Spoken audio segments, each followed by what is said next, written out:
Welcome to a new video. Today I'm going to share with you my Pendulum Magician deck update for, December 2021.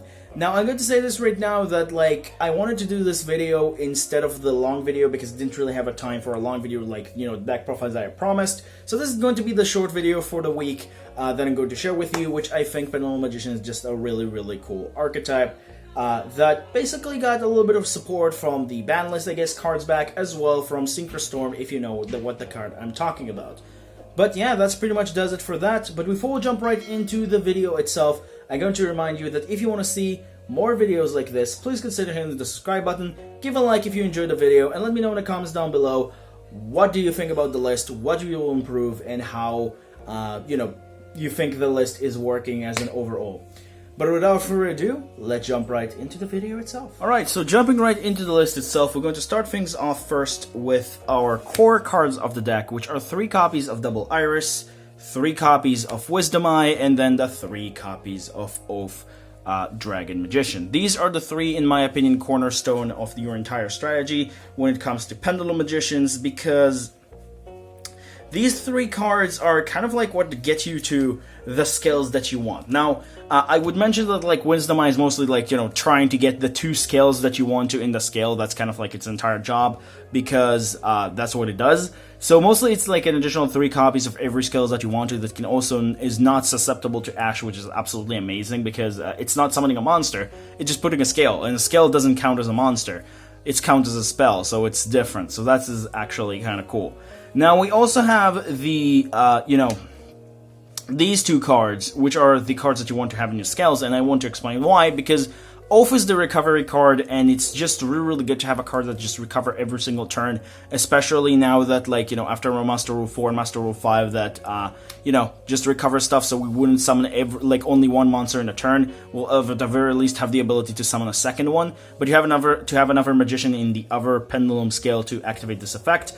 And it can only recover, it can't recover itself. Sorry, I meant to say that. Now, another thing is that sometimes you also need to use this because it's a level 6 and it's worked with a level 4 harmonizing to then sync or summon into the level 10 Barony the Fleur or whatever, something that you want to run in the deck.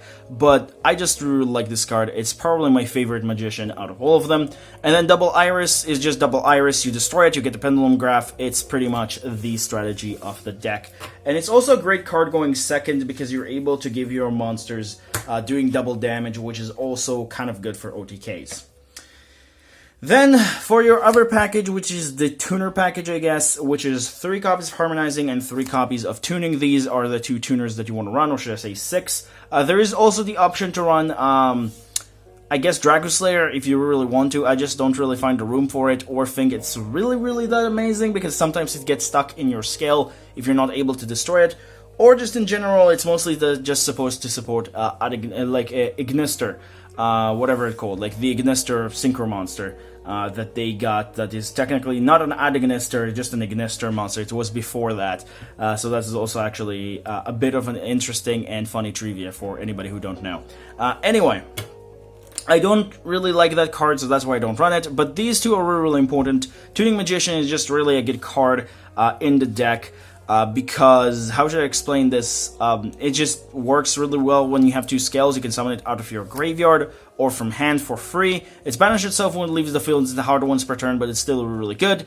And then we have Harmonizing, which is an absolutely, really, really amazing card. And it's just able to summon for you, you have to Pendulum Summon it from the hand, but if you Pendulum Summon it, it will be able to give you another Magician from your deck, which is effect negated but banish it when it leaves the field. But it doesn't really matter, it's giving you another body, which is really cool. And then you can just use those 2 monsters to link. Now, because it's also have another restriction that is if you use it for Fusion, Synchro, and exceeds the other materials, or all the other materials have to be Pendulum Magicians. But mostly what you care about is you go into Link or to a rank 4, and then you just don't really mind about summoning a monster that will banish itself because it becomes an Exceeds material. Now, another thing that I would mention is that the scale effect is actually really, really good, and a lot of people just skip on it because in later parts of the game, if you need to just close games, the fact that you will have your extra deck loaded with Pendulum Magicians will make all of your monsters really, really big and be able to deal with some of your opponent beat sticks. So that is really, really cool. And then for the additional few magicians that we have that are the last ones, I guess, we have the one Black Fang, the one Purple Poison, and then we have the Chronograph Time Gazer package, I guess. This is pretty much what we have here for those. These guys are really good for helping you going second or just in general. This one is just a good recovery if you're able to destroy it. This one is also really good going first because sometimes you need this low scale, and just in general, if you put it in the scale and then you also have the trap, you're able to pop 2 cards, which is absolutely amazing. So this card is really good as an interruption. We also have this thing, which is just another kind of like way to kind of like put a scale if you have to put the Time Gazer. So that's kind of fine if you need a scale 8, which is not something that you really need, but mostly it's just giving you a free body, or if you destroy a scale, it's giving you 2 free bodies from the hand. So that is also another way to help you, like, you know, special summon to get yourself ready before you Pendulum summon. So that's why this card is really good. And then the Time Gazer, you know, the mandatory Time Gazer that you have to play. It's a shame when you draw it, but it's not the end of the world. And then for the last package, we have the Performapal package, I guess, which is the 3 copies of Pendulum Sorcerer, 2 copies of Celestial Magician, and then 2 copies of Skull Robot Joker. These are the crucial parts for the deck, especially Pendulum Sorcerer, because Pendulum Sorcerer is another really good card that's just able to proc your scales. Like, you're able to destroy your scales and get 2 fresh new cards to your hand, and sometimes you don't even normal summon before you just even do that, so then you just get another search with a Performable Skull Robot Joker, which get you whatever you want to in the end, which is really cool. It's also just another really good low scale, because one of the biggest problems of the deck is that you don't really have a whole lot of low scales. So now we have like 7 with this card, so it's like it's a lot more manageable, and it's also searchable card, so that's why it's fine. Celestial Magician could become 3,000 monsters that search during the end phase. A Pendulum Magician, if you summon it, would also have an Exceed on the field.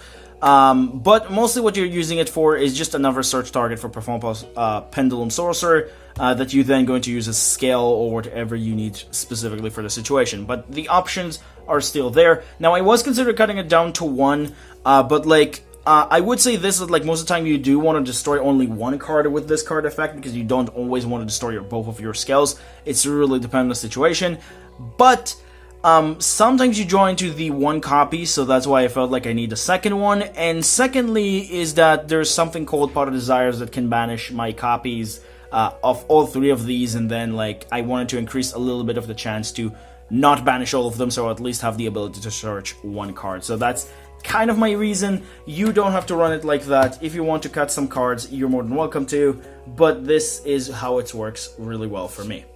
And then for the last monster, we have Artifact Scythe. I don't really think I need to explain this. This is a card that's also being played in Phantom Knights and any other deck that's just able to bring this out. This kills extra decks.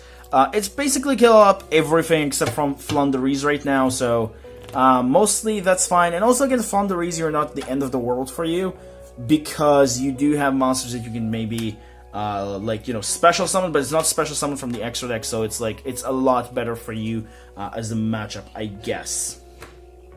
And that does it for the monsters. Now we'll move on to the spells and traps. For the spells, first off, we have 3 copies of Pot of Desires, Duelist Alliance, 1 copy of Pendulum Coal, Double Star Pendulum Graph, and then 2 Time Pendulum Graph. Honestly, this is the only lineup of spells and traps that you run in the deck, so it doesn't really need a whole lot of explanation.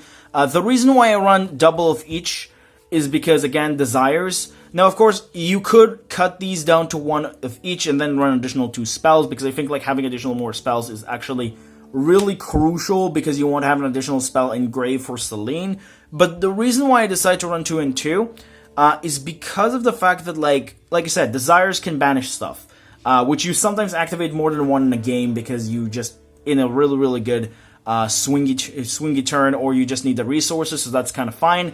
But the point is like, if you banish both of these and you banish your Artifact Scythe, you're in a really bad position.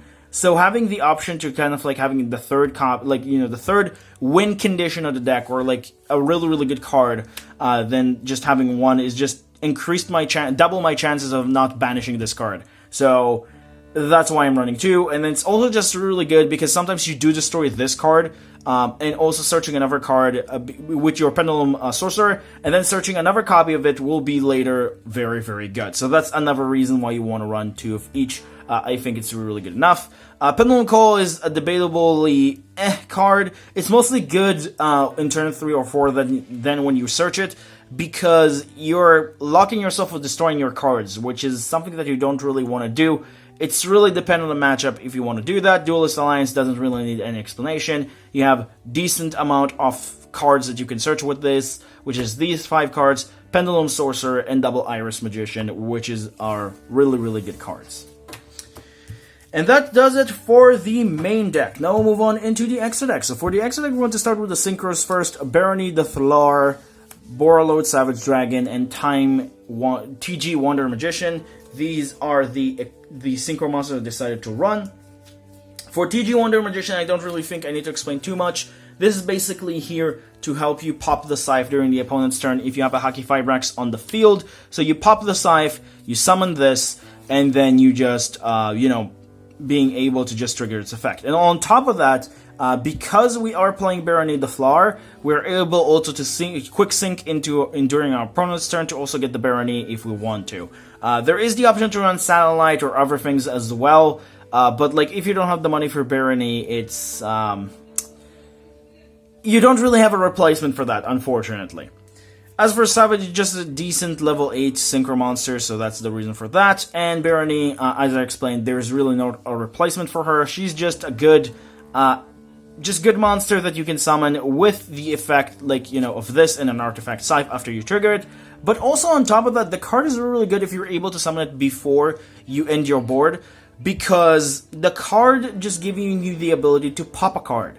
And it can be even your own card. So having the ability to pop during your turn the Double Iris Magician, giving you kind of a weird but not the same as Heavy Metal for Electromite, but still good enough to play. So that's why Barony the Fleur I think is really good. It's interruption against Nibiru. It's just a good card in general. And it's also able to basically, switch itself with another monster during the standby phase. So it's like recycle itself, which is also really good.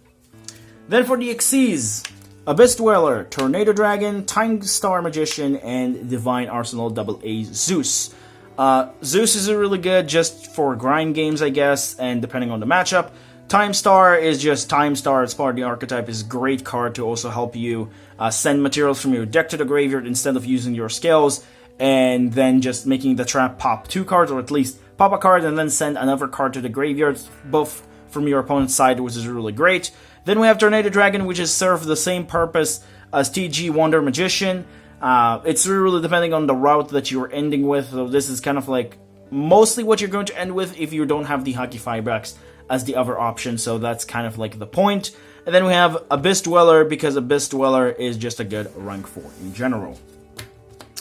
But that does it for the Xyz. The links, we have the 1 copy of Artemis, the Moon Huntress, the Moon Maiden, sorry. Then we have the 1 copy of Dagda, because Dagda is just Dagda. The double copies of Crystone Hockey Fibrax, the double copies of Selene, the 1 copy of Appaloosa Boda Goddess, and then the 1 copy of Boral Soul Dragon for now, just because I don't have the access code yet. So the point is that this one is just a good link one that you can just take your magicians off for and then maybe put them in the graveyard, or even put your own Tuning Magician in the graveyard if you just normal summon it. Normal summon Tuning Magician, and if you have don't have any other monster that you can use, you just normal summon it, put it in the graveyard, put your 2 scales, and then you just use its effect to summon itself back from the graveyard. It will banish itself, but you will still be able to go into Hockey Fibrax. Dagda is just to get the artifact Scythe itself. And then we have Selene, which is an excellent card to just either help you with, the lineup of the 2 Hockey Fibrax to Selene. Is in the going first, you're going Hockey Fibrax, Selene, Appaloosa. In the going second, you're going Hockey Fibrax, Selene, access code, basically. But because we don't have that, this is going to be a Boral Sword, which is still pretty decent. But that means that you need to do a little bit of changes when you go into this. So it's if you have access code, play access code. For people who don't have access code yet, this is just a pretty decent replacement, at least for now. But that's pretty much does it for the deck profile as a whole. Honestly, just pretty cool deck to play again. The new additions for cards really, really help the deck quite a bit. And we are going to get Performapal, or not Performapal, Performapal Skullcobra Joker. I don't know why I kind of got confused there. We're going to get it back to 3, which will be really cool. So the deck is going to become a little bit more powerful as well. I do think it's still fair to get some other cards off the list maybe, but like for now, I think the deck is doing quite fine. But that's pretty much does it for the video, and does it for the deck profile as a whole. Let's move on into the next deck choices. Alright, so for the next deck choices, this is just going to be the same ones from the middle of the week with Phantom Knights. It's going to be basically Vendrids, Thunder Dragons, Magistus, and Virtual Worlds. These are the 4 options that you're able to choose from. I already counted the vote of some people, but I want to see if there are other people who want to vote on this. So there is kind of a winner right now, but I also want to take a little bit of time to make the list. So that's why I'm kind of taking a little bit of time with it. And, you know, maybe there will be some changes in the votes and people will want something else to see. But, you know, we'll have to wait and see after next week, I guess. So until then, these are the 4 options. You still have a time to choose from them. But that's pretty much does it for the video and does it for the deck profile as a whole. Hope you guys enjoyed this shorter video because, you know, I don't want to always do long videos. These takes a lot of time. So I'm going to do 1 long video and 1 short video. So hope you enjoyed that. Hope it's, you know, helped you basically understand how playing Pendulum Magicians right now. Remember, creativity is the key in this game. Have a good day, stay safe, and I'll see you in the next video. Bye-bye.